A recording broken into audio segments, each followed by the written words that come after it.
Welcome to Mic Check Waifu Waifu.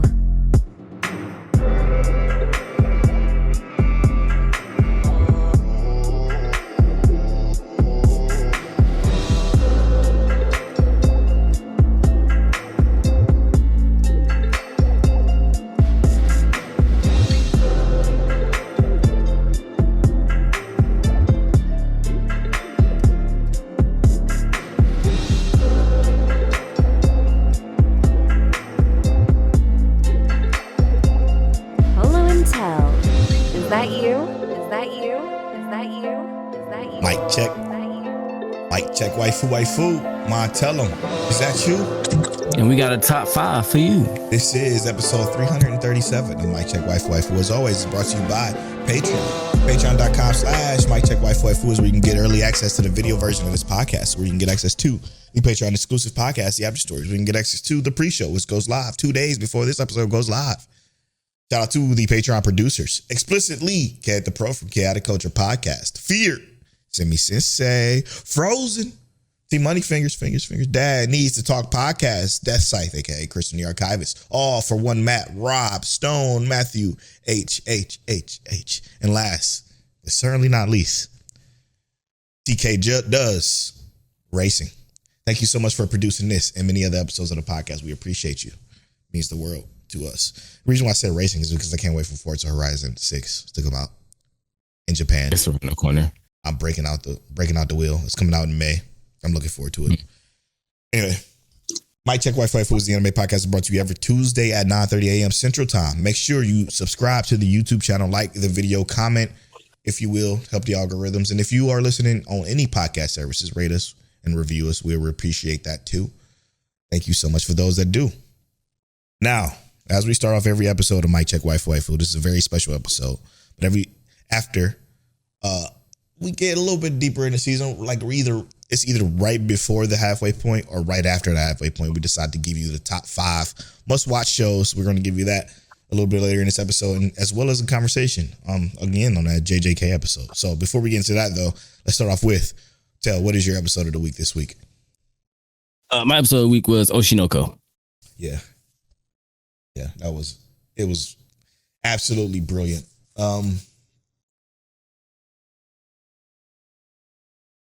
My episode of the week this week is Noble Reincarnation, Born Blessed, so I'll obtain the ultimate power. Now, before we get into everything else, though, I will say that I feel like this week is like the turning point week for a lot of episodes of shows that we watched. And I'm talking like almost all of them were turning points. Hell's Paradise, big turning point in that episode. Fire Force, big turning point in that episode. Huge turning point. I mean, you could just, everything except for Sentenced to Be a Hero had a turning point.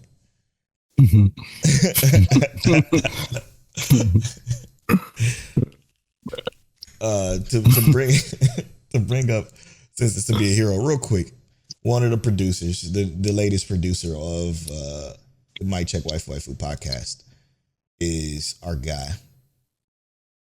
TK Does Nothing, or TK Does race car driving. He says, I'm going to try to get to the mid-season, but this show is irking me. Too many yappers are showing up, and the story really isn't progressing or anything interesting anymore.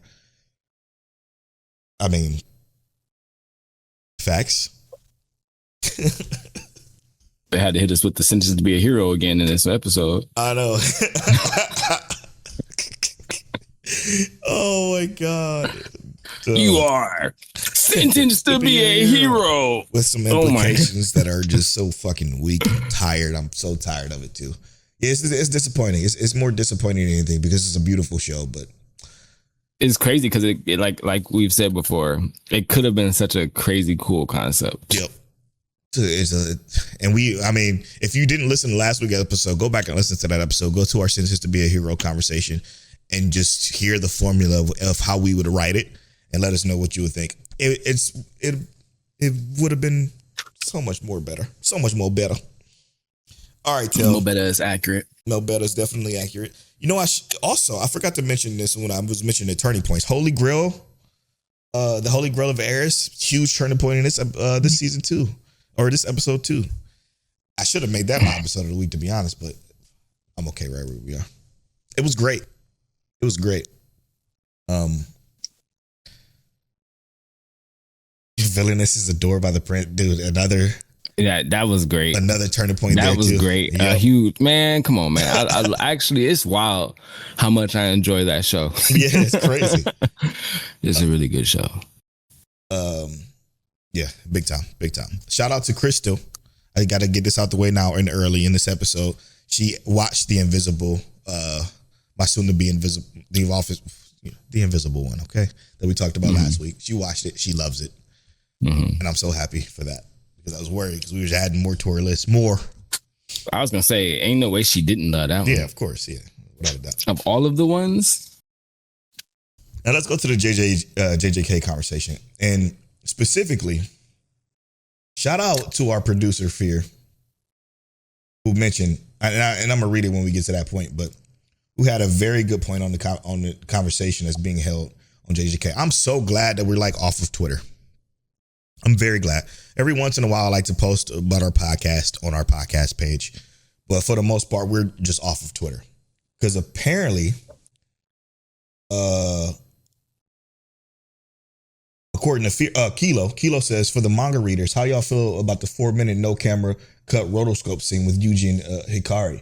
The people, I'm seeing people online not being upset about the angle and some of not being upset. And some people online not being upset about the camera angle and some others changes to it. What you feel about it?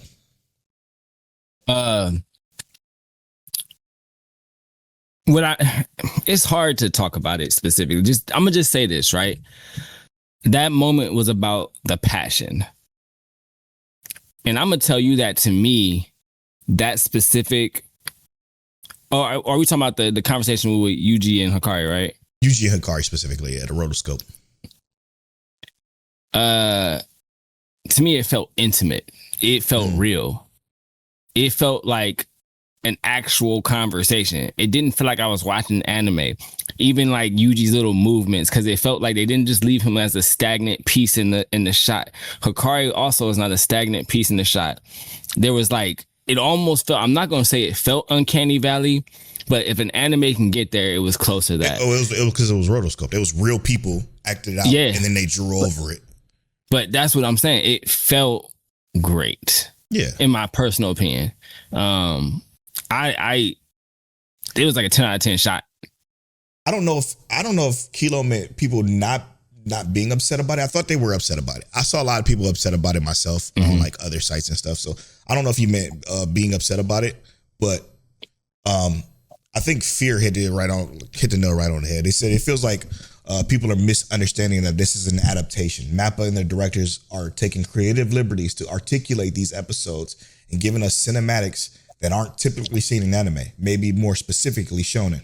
The rotoscope was such a sick addition, and the fixed camera angle made it so much more of a cooler scene.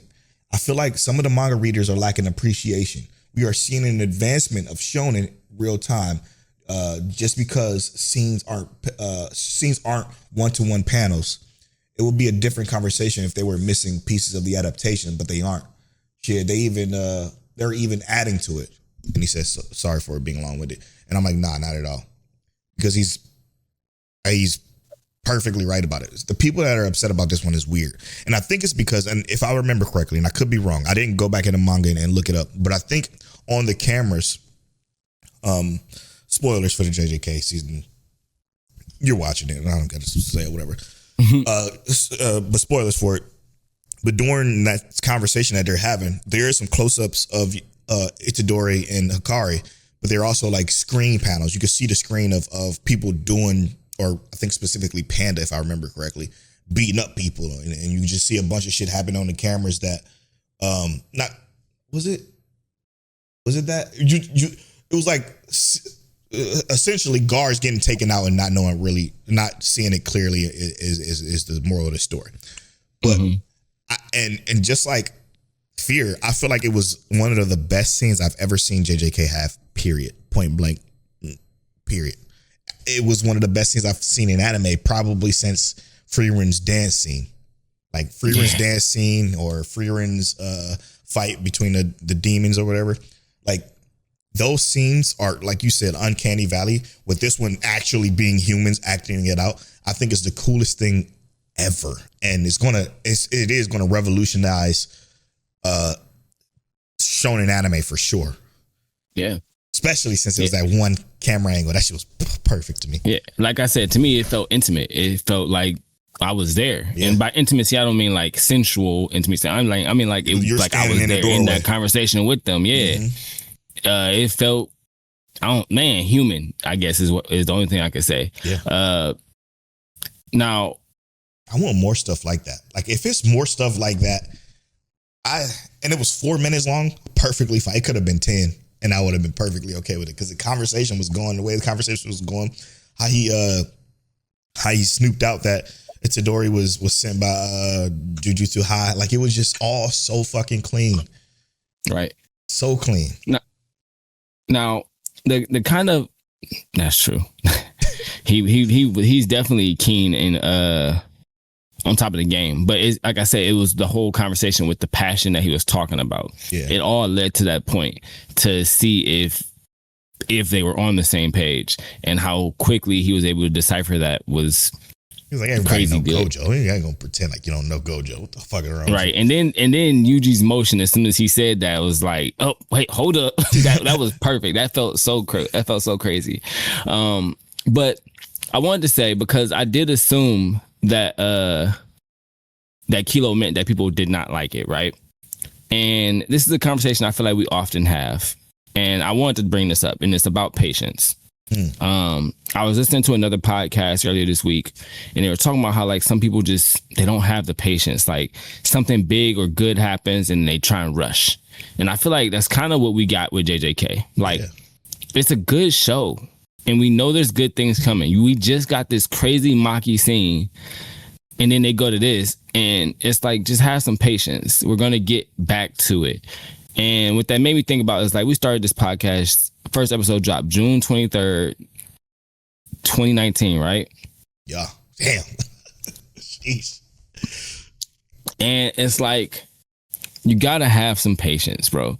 And with patience comes good things. Like, I feel like this Discord community we have has been amazing. Mm-hmm. And we've grown so much throughout all of this. Yeah, and I feel like just accommodate some of that patience towards how we watch anime. Now, yes, y'all here in our community, we know y'all have some patience. We know y'all not jumping on every little beat and unable to just sit down and savor what you have in front of you. But I feel like the anime community as a whole, just they lack a little bit of the patience. Yeah. They're so ready to jump on to the next moment, the next scene. And not to say that's like a negative thing, because I get it. There's so much out there, but it's like just having a little bit of patience, bro, is one of those things that could be rewarding. It's scroll culture, bro.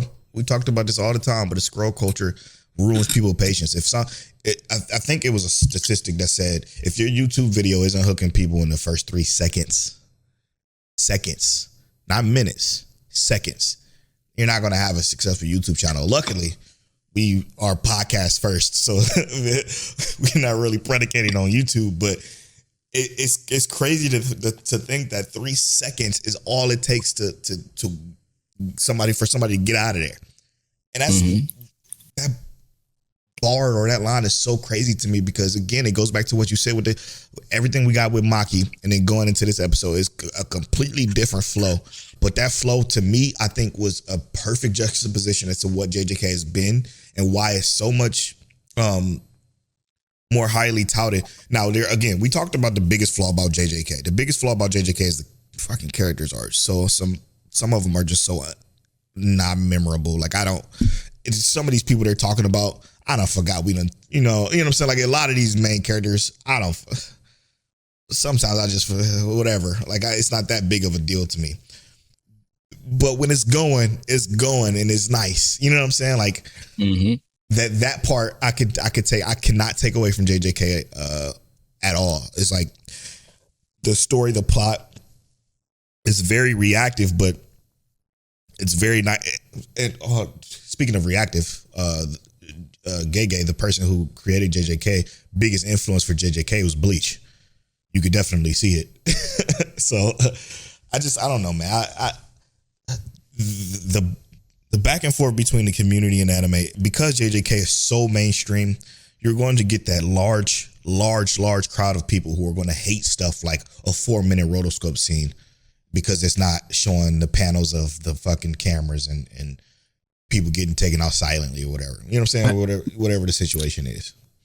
But the issue ain't even JJK, you know what I mean? Like you said, it is a little bit of that scroll culture, but the patience that it takes to just sit down and enjoy, you know what I mean, is crazy.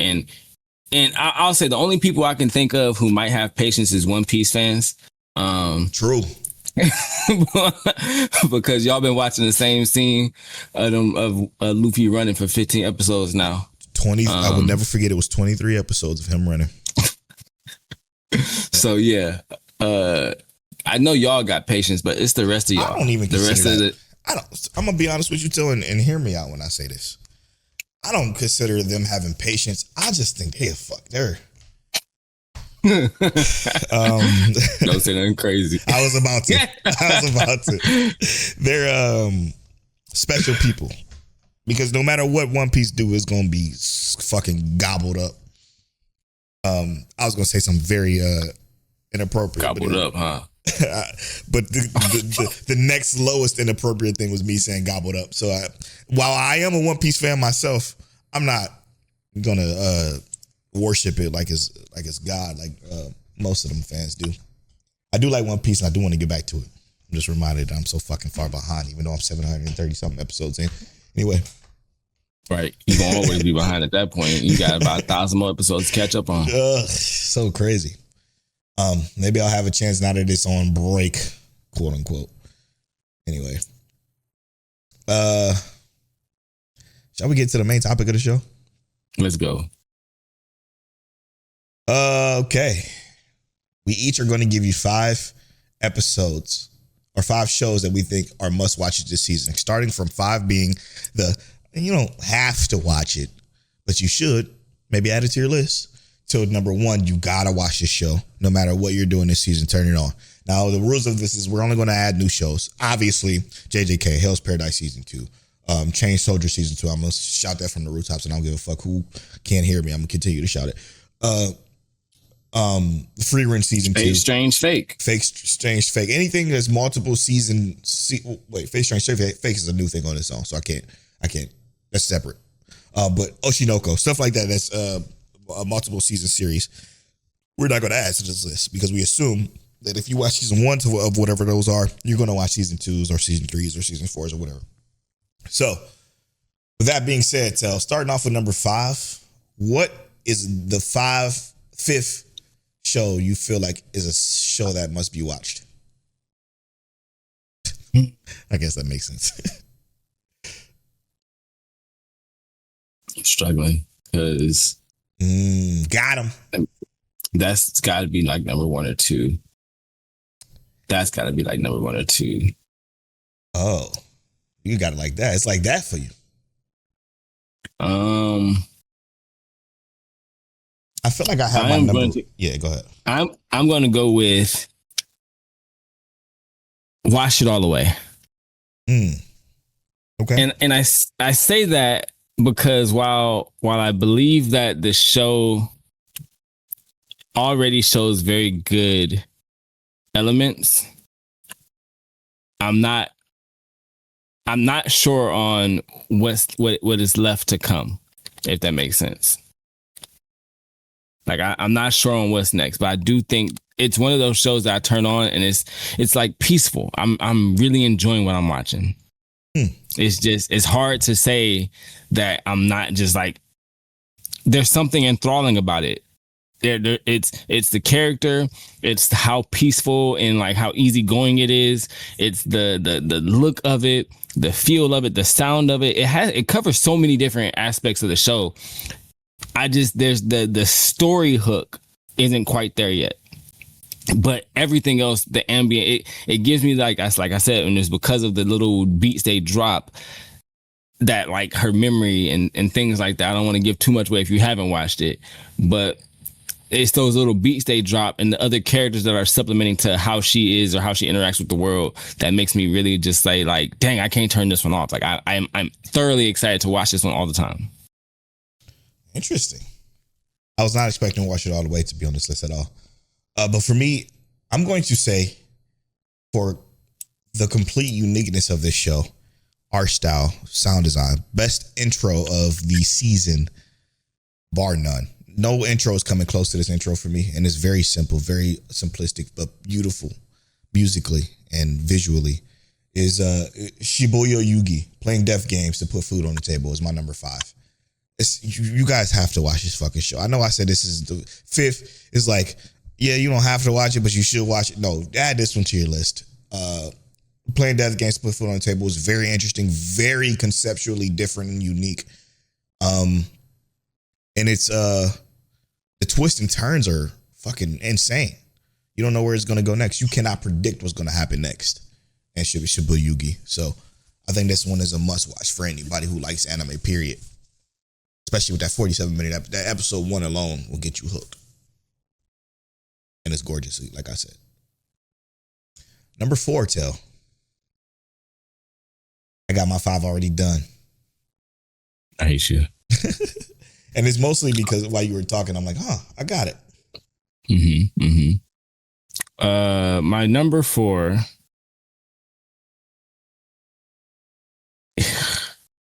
And I know this is a tell ass choice, man. I know it is, but I kind of don't care. I don't care. Easygoing territory defense by the Optimistic Lord. This show is like, I know it's a tell ass show. It's a Polow ass show too. Another easy one, super easy one to watch. I think at the beginning we said we wasn't gonna recommend this to nobody. I kind of want to recommend it, especially because of the almost like the comeback story of it. Yeah, bro. Easygoing territory defenses is just it's another super easy one to watch, super enjoyable in my opinion. I love the characters and I love the outcome of everything so far. Now this is a tough one because I'm not where I would want to be before I would put this on the list, but I have to put it on the list because this is a show I think is going to cement itself into being like a cultural hit, I think, personally.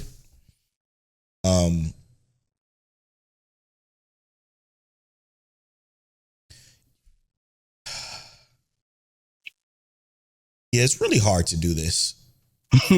Okay. And I'm gonna do it anyway. Fuck it. I'm only 2 episodes into this because I'm only watching a dub. But from what I've watched so far, it's pretty damn good. Tune into The Midnight Heart.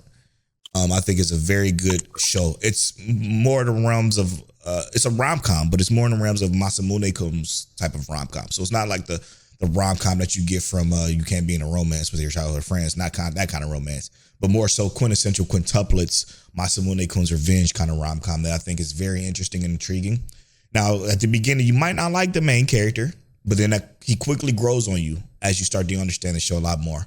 And later in episode 1 and especially in episode 2. I'm only 2 episodes deep, 2 episodes behind because I'm watching the dub, but it is a very, very, very good show. And I do think a must watch. That's why I added it to my list. So that is my number 4. Tell, what is your number 3? My number 3 is Tune Into the Midnight Heart. And I actually already had this on plan. This was the only one I knew for sure was going to be here because my number 2 and 1 are kind of like hard for me to pick right now. Tune Into the Midnight Heart. To me, it's just because Polow hasn't gotten far enough yet. The characters here, I love them all. Yeah. And they all serve the purposes that they are meant to serve. Our lead character is great in every capacity in which he's supposed to be great in. Yeah. And I feel like it's only going to get better. I do still need to watch the dub though. But good. If Polow were on the sub, he would be exactly where I am right now. Yeah. It's a great show. Easily great show. My number 3. Very different. Now with the scroll culture, I know this won't. Again, this whole list is for you to look at the host you resonate more with as far as taste goes. Choose that host and then pick that list and either mix and match or do however you want to do it. But my number 3 is one that I think was about to be a mistake. Okay, I almost let this slip. I shouldn't have. It's a great show. I kind of see where it's going, and it is probably going to have what I don't like in it, but I don't think it's going to be prominent enough to make me want to quit. So I do think it's still considered to be must watch. And I think what we should do this season, and I'm side tangent. What I think we should do this season is towards the end of the season, maybe the back half, maybe the last 3 or 2 episodes of these shows, we check out this list and update it. Okay. Remove shows, add shows, move them around on a number chart, because I think that'll be fun. But I digress. Keep that idea in your heads. My number 3 is Journal with Witch. It's definitely going to be different. It's not for the scroll culture, but I think it's artistically beautiful. Because what it does is do a lot of allegory and metaphorical work within the show that is, I think, brilliant when it comes to, depression or anxiety or acceptance or relationships. It's very grounded with, like I said, a lot of allegories and metaphors that are just beautiful and brilliant. So Journal with Witch, I think, is a must watch for everybody to watch. That's my number 3 for sure.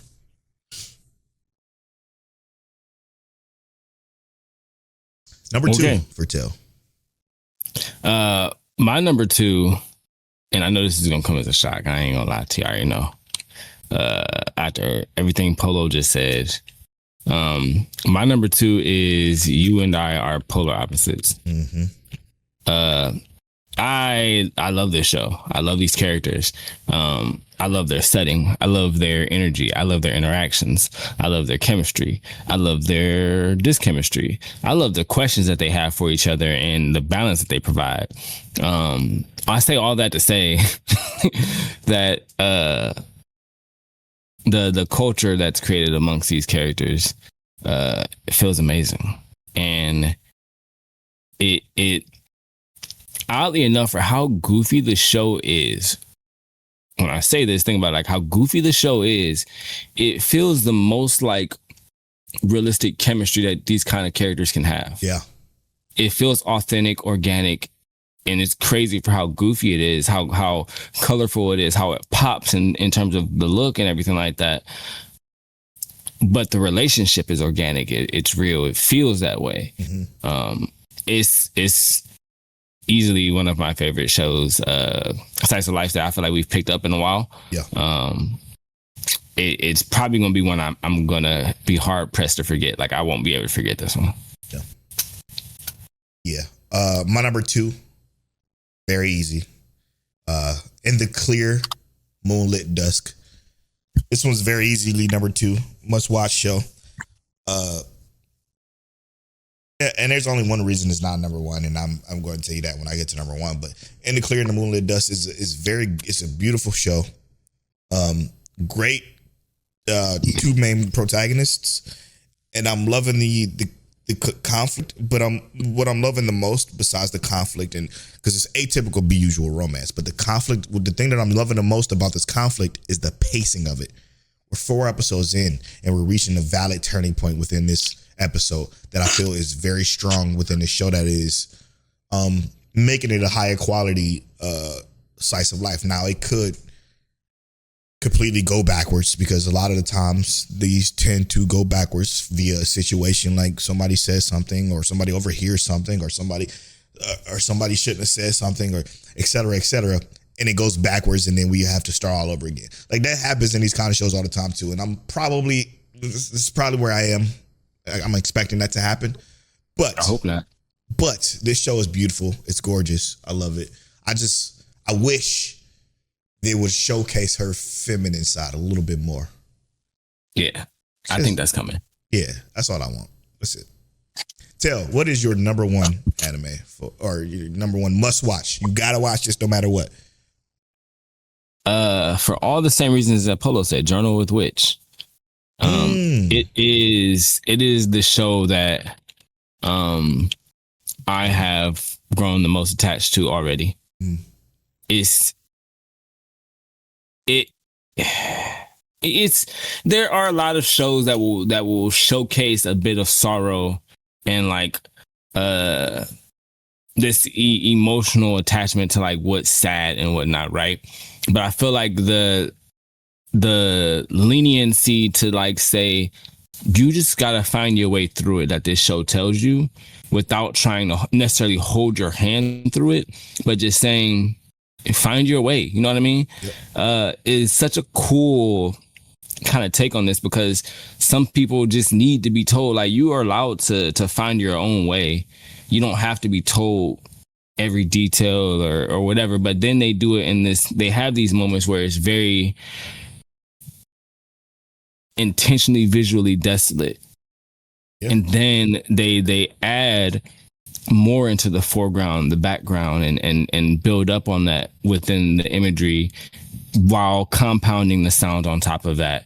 And while like I think like one of our or basically really two of our main characters themselves are not very like vocally deep characters. Their words, they do give you something to think about. Specifically, the older of our main characters, they have a little bit more depth in terms of those words, and they seem to be well thought out people or well placed within their roles in this show. So, Journal with Witch is like my favorite so far this season. It's easily my favorite watch every time. Yeah, the aunt is basically me. I cannot. She's great. Stand overly socializing. Like when it comes to like the public speaking and being around a bunch of people, it's fucking exhausting. And they showcase that so well that I absolutely gel with her very, very, very, very, very much.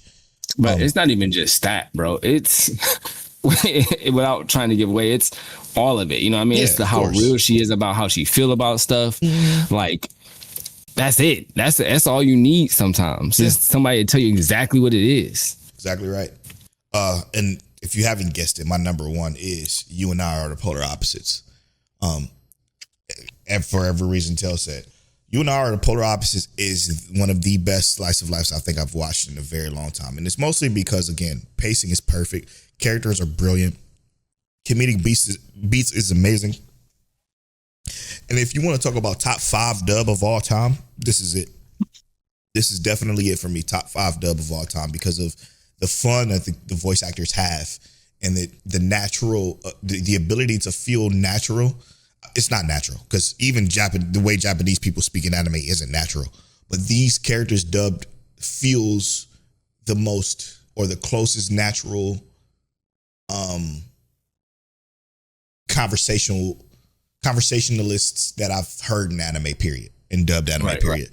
Right. I think the only thing that came close to this was the one from last season is May I Ask for One Final Thing.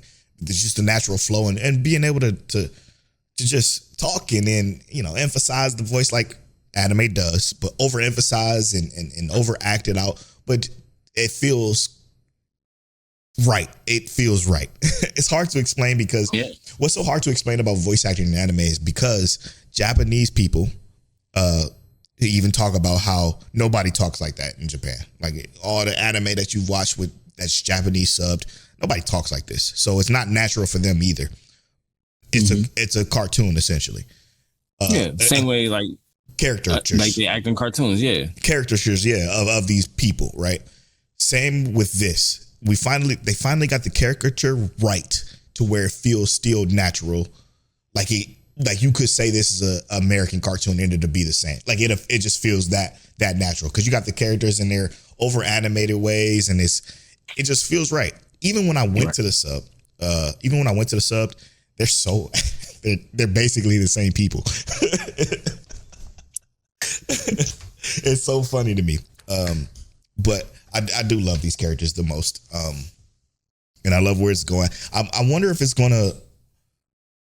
What's the conflict maybe there isn't none. And you don't have to have any. I'm not saying that you have to, but if it doesn't, I still think that this show would be perfect. Yeah. Because it's just, like you said, the questions they ask, the questions that other characters ask, it's just brilliant. Like last week's episode was still so brilliant to me because of the juxtaposition between somebody who is what you would see in your normal anime when it comes to these kind of characters versus everybody else around him. His reaction to that, it was just brilliant. It's all just brilliant writing. This week's episode, bro. This week's episode with it was the little scene with like, you know how like you got a meal and it's got all the perfect stuff on it. It looks perfect and like I want to eat this. Mm-hmm. When he's like, I don't really care. It's still my meal, even if it's all mixed up. Yep. And she's like, yeah, but that's not that whole explanation to me felt so like there's a conversation I'm really sitting here having with my wife sometimes. This is like, it's such a dope show, especially for that age demographic, because it's like they're really trying to figure it out. It's really a good show. Yeah, it makes sense. This is written by a woman who is very, very talented. It all makes sense because the writing is just perfect. It's just perfect writing. Huh. Yeah. She also wrote something called The Ramparts of Ice. Is this a sports anime? No, it's not. It's another comedy. No, it's another romance comedy slice of life. I'm adding it to the list. Yeah, I don't say it might have to get spun back on. Yeah. So my number 5. Down for recap? One more. The other thing that she wrote, sorry, just to clarify, the other thing that she wrote is actually airing in 60 days. So it's not even out. Oh. Would you look at that? It might be my sleeper. Summer season. You can't do that. You can't do that now. We already know. You're right. You already know. That's not fair. Mm-hmm. You can't be doing that. Especially not if this is what we got to go with off the track record. Mm-hmm. On the track record, you and I are polar opposites? No. That's crazy, right? That's already about to be in my top 10 in slice of life. Because I ain't got a thick list like you. No, brother. Ain't no way. All right. Recap. Oops, all right. Sorry. My number 5 is Wash All the Way. Polow's is Shiboyugi. My number 4 is Easygoing Territory Defense. Polow's is Tune into Midnight Heart. Mine is my number 3 is Tune into Midnight Heart. Polow's number 3 is Journal with Witch. My number 2 is You and I Are Polar Opposites. Polow's number 2 is In the Clear Moonlight Dusk. My number 1 is Journal with Witch, and Polow's number 1 is You and I Are Polar Opposites. So very different but similar lists, if you will. Yeah, we got some same things and some things that other would not have. Let's have a little bit of fun now, Tel. Honorable mentions. Let's limit it to 3. Honorable mentions. All right. And I'm going to start. Go ahead. Noble Reincarnation Born Blessed. So I'll obtain unlimited ultimate power. Now this is it seems with the title like this, it seems like it'd be your atypical be usual show that Polow and Tel loves that not everybody should because it's just slop that we just like to watch. However, I can't say while the animation isn't great, it does do something different in this space that is more akin to Reincarnated as an Aristocrat or more akin to How the Realest Hero Rebuilt a Kingdom almost. It's just somebody reincarnated in their same world with their knowledge and understands this society. And he's like a 6-year-old and just fucking living it up and doing his thing. I think this show every week gives me something that's like, man, I love the way they're moving. I love the way he's moving. I love the way he's moving. I like that. I don't know which way he's going to move because I don't know this society as well as he do. And that's perfectly fine because they don't have to over-explain it. He just do. And when he do, they then say, well, why would you do that, 6-year-old? And then he explains it in the best way possible. And I just think it's a great show. So not good enough to put on the must-watch list, but I think worth watching. One of my honorable mentions, Kaya-chan isn't scary. This is not necessarily a scary or horror. It's a horror-based anime. But it's very cute, little kid centric. I have been watching this at home with my wife and kids. Okay. And everybody in the house love it. We have both died laughing and also been horribly shocked and made some little funny household correlations with it, with some of the stuff that's been going on with this show. So Kaya-chan isn't scary is like this she's the world's strongest psychic, but she's also a preschool student. And kindergarten student, sorry, but she is it's kind of hard to explain, but she's just all the kids thinks that she's bullying and picking on them because they can't see ghosts, but she can, and she's really just saving their tails. She's saving their lives from the ghosts that are literally trying to consume them, haunt their families in these gruesome, horrifying ways. We've seen it, it's actually kind of crazy how detailed it gets in some of the gruesome ways too, but it's really cool, and it's dubbed day one, so it's like it's very easy to watch with the kids because I just turn it on dubbed and they're like, oh, I love this. Sorry,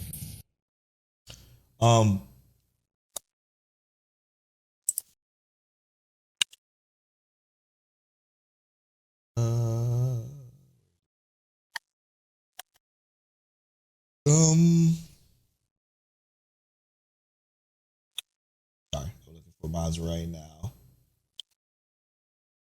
There it is.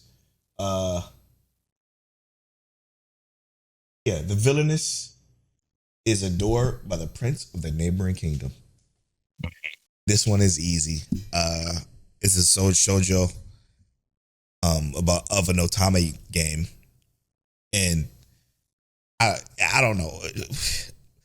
This girl gets reincarnated as the villainess of this otame game, and she lives the life completely different than what the otame game is, even though she follows the script and becomes lucky enough to have the sequel character be her main squeeze.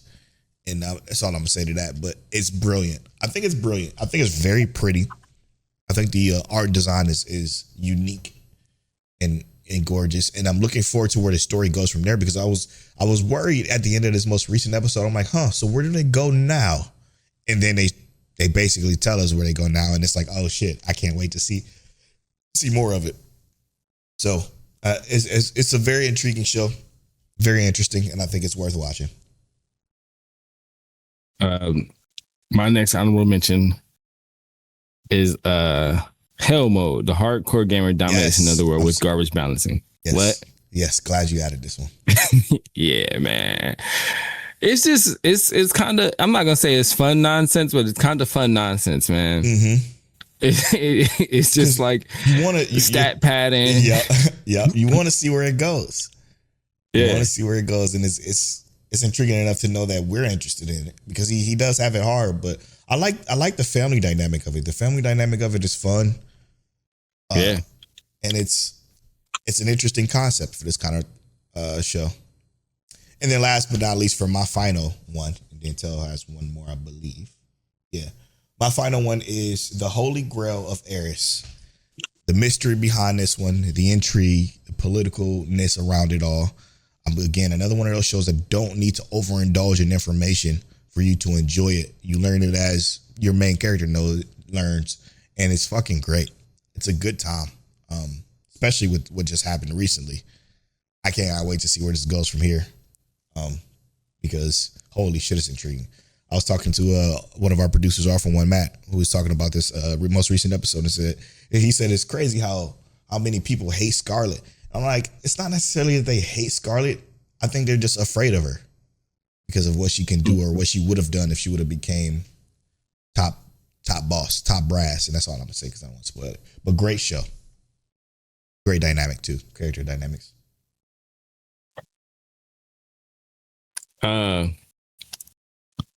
Now, I know that this has been dropped by some in our community, but I'm actually gonna say that for me, it's been really enjoyable. Roll over and die. I will fight for an ordinary life with my love and cursed sword.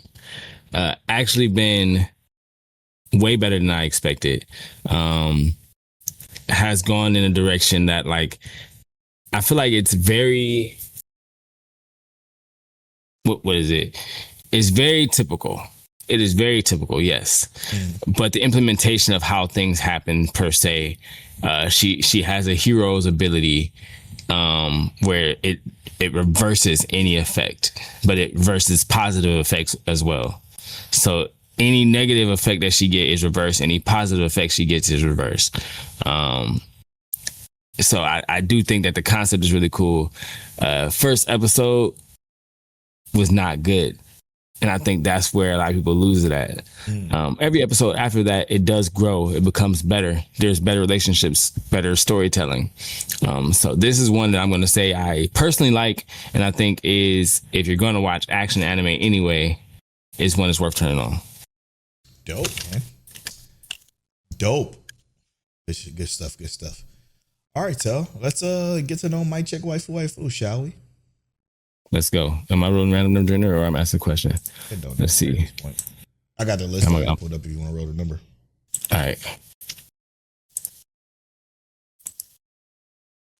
Why did it go -10? Who wants to do -10? 54. Do you enjoy anime with a lot of episodes or ones with just a few?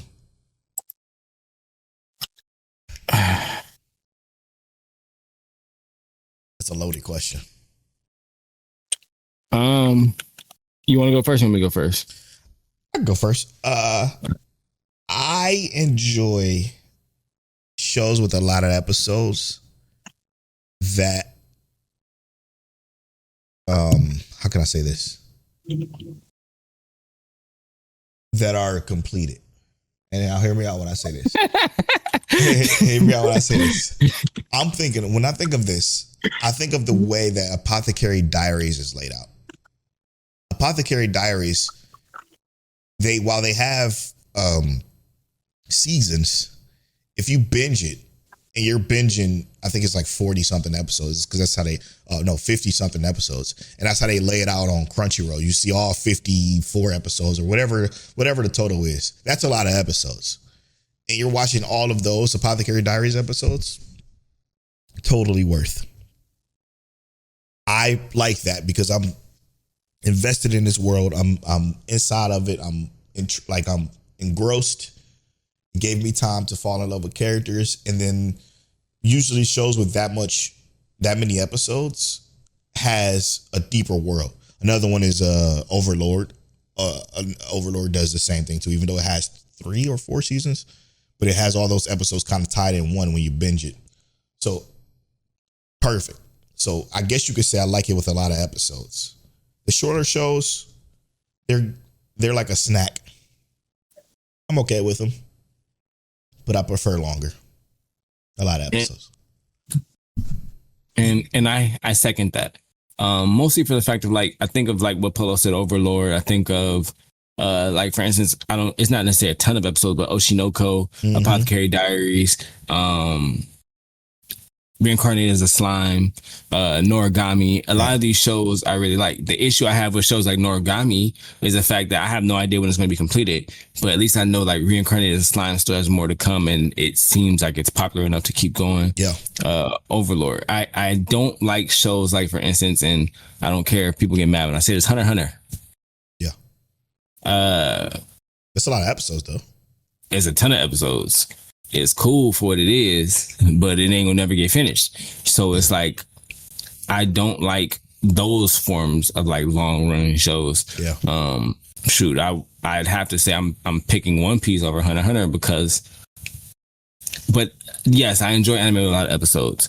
But there are some really phenomenal 12 episode shows that I would put above so many long form, but I would prefer the long form. I just get to spend more time with the characters, get more development of the character, the worlds, that kind of stuff. See, but I think that goes into what we both were saying, and that's completed. Because a lot of time the 1 through 12s don't be completed. There are rare occasions where they are, where it's 24/12 that are completed, Summertime Rendering or Astro Lost in Space. Both of those are completed entities in itself. But a lot of times the 1 through 12s don't be completed. Right, there's still a little bit going. Either they have a little bit going, or they left on a cliffhanger to where they can hope to be completed. You know what I'm saying? Eventually, and that's the issue I have. The shorter stuff. And I'm on the same page with you because ain't no way. Ain't nobody trying to watch a semi-completed show. Exactly right. All right. Got time for one spoiler? Let's do it. Which one to do? That's a good question because we have options. Let's do Fire Force. Okay. What are your thoughts on the turning point of Fire Force right now? For one, let me just spoilers for Fire Force season 3, episode 4. Oh, season 3, part 2, episode 4. I think this shit is back all the way back. This part 2 is literally brought back Fire Force to the upper echelons of top anime shonen of all time. It's brilliantly done. Yeah, I agree. The previous episode leading into this one basically scarred me. Yeah, I'm scarred because of what happened. Right. I love Arrow. Sorry. You said what? I love Arrow, but sorry. Yeah. Oh my god. but yeah, that previous episode leading to this one, it set the tone. Mm-hmm. And then, mind you, they literally gave us this demonstration of what, like, how the world perceives the person, mm-hmm. turns their infernal into that. And it leads right into what we got this episode with. It's about to be hell, Number one. But what I like about this episode is that they were super okay with, and it goes back to the previous episode, right? Because those two episodes work so fucking well together that it's unbelievable. Previous mm-hmm. episode touches on, the virgin births and all religion talk and all that stuff, which has always been brilliant when it came for the evangelical side of things, or Fire Force, period. But what I'm referencing right now is the fact that it goes into him show talking about his brother, like he's gonna be a hero, and we're about to show that he's a hero. And then it goes into mm-hmm. this episode where they got the fucking the god of this new land showing up, and they think it's some rapture, or a lot of people think it's some rapture, and they just leading it to be where Shinra is going to be the hero that actually saves them, which he is. But in turn, that made him the villain to everybody else, because to them, they killed their god. He killed their god. And that is just, it's so simplistic yet unbelievably well done. Mind you, while watching this, I'm like, Sharon, don't do it, man. I'm like, don't do it. It's a trap. Because I'm like, they about to hate you, bro. I'm like, they about to hate you because you saw they're letting you know.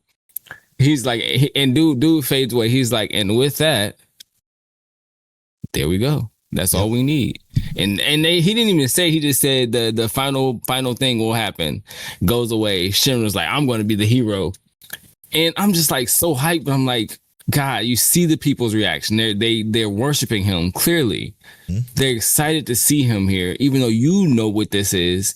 They don't. And perception is everything. That's what they're telling you in these episodes. Perception is everything. Yep. That's why they were perceived as so strong. The people who knew them, the people who worshiped them, the global whole view these people as this way. So that's why they're powerful. I really do hope this leads into a remake of Soul Eater. How brilliant would be? That would be great. It would be perfect, because then we can Soul get better convergence in the story. Mm-hmm. And Soul Eater very much needs it, but it's a beautiful story told, man. Mm-hmm. I cannot wait to. I'm so glad that it's ending now with these 13 though. Like if it was going to for part 3 or part 4, it would overstay its welcome, but it's not. And I still think even when you binge this, that part 1 of season 3 is going to be weird. It's not going to feel the same at all. I totally think it's going to throw off the entire series. And then you get back into the part 2 and you're like, oh shit. Okay. But it'll be over quick if you're binging. And that's the benefit. True. Oh my gosh, man. I'm getting chills thinking about it. I'm excited. Yeah, me too. And I think with that's a wrap for episode 337 of Mic Check Waifu Waifu. I'm at Polow on all social media. I'm at King Telliano on all social media. Make sure you follow our social medias. And subscribe to the YouTube channel. YouTube.com/@MikeCheckWife44 and our gaming podcast. YouTube.com/@Respect Games. And as always, Mike check.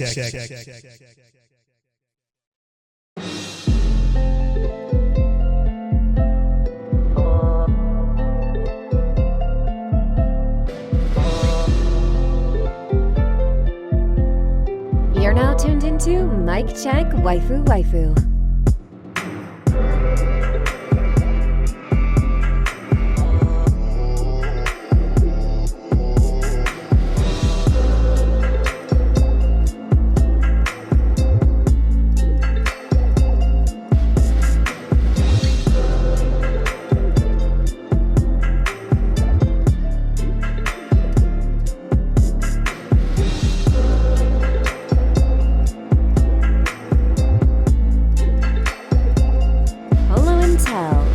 Is that you? Is that you? Is that you? Is that you?